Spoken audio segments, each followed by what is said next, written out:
Hi, I'm the Black Madonna, and these are the 1, 2, 3, 4, 5, 6, 7 tracks that make me who I am. There's one song that sticks in my head when I lived way out in the mountains in Kentucky, and it's a traditional song that was re-recorded by a couple named Jeff and Maria. One of the songs on it my mother sang to me all the time to go to sleep, but another one is just a completely a cappella version of a song called Guide Me, O Thou Great Jeovdhe. It's almost encoded in my DNA.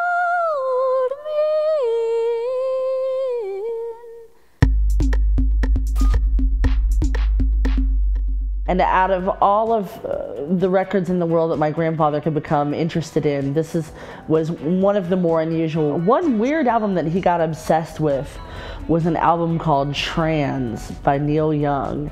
And it was fairly clearly when Neil Young had heard Kraftwerk for the first time. Someone gave Neil Young some synthesizers and a vocoder, and it's a very strange, very odd record that I suspect he did also to help fulfill his obligations to a label or whatever.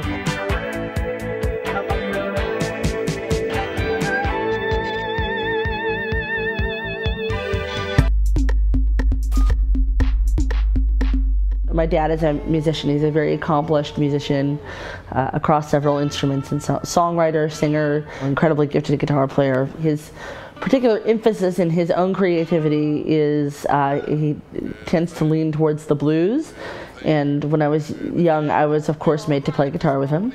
Certainly a record that I associate with my father and that I've heard a million times is Mannish Boy by Muddy Waters.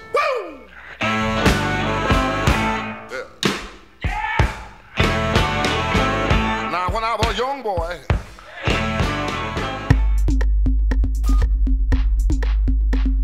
my Uncle John would give me the records that he was listening to, with no regard for whether it was appropriate or something a child would like. He just wanted me to have what he had, and so all different kinds of things. But what I really loved, I really loved Talking Heads. The song that I was completely obsessed with was Burning Down the House. But now that I go back and listen to it, there are other things that I think that are even better. I believe making flippy floppies on it as well. And so that would be the one that I look back now and I'm like, this is like James Brown.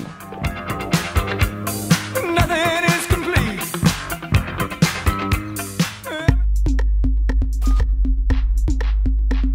The last great listener in my listening DNA is my stepdad, Roger. The most important thing that he did, I think, was that he gave me my first copy of Paul's Boutique by the Beastie Boys, and he gave it to me on a red cassette. A really essential song that unlocked a lot for me on that album was Shadrach.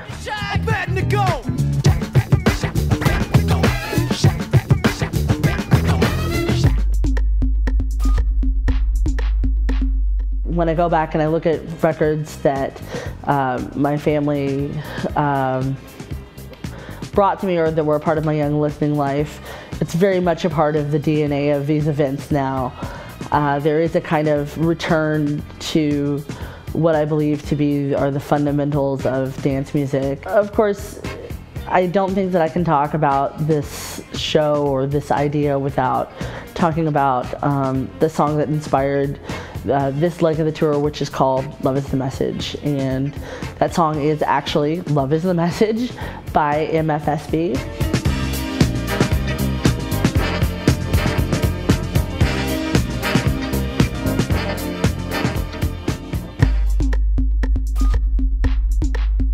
Every once in a while when the magic is just right and I feel like we've really earned it, I'll play That's Us, A Wild Combination by Russel.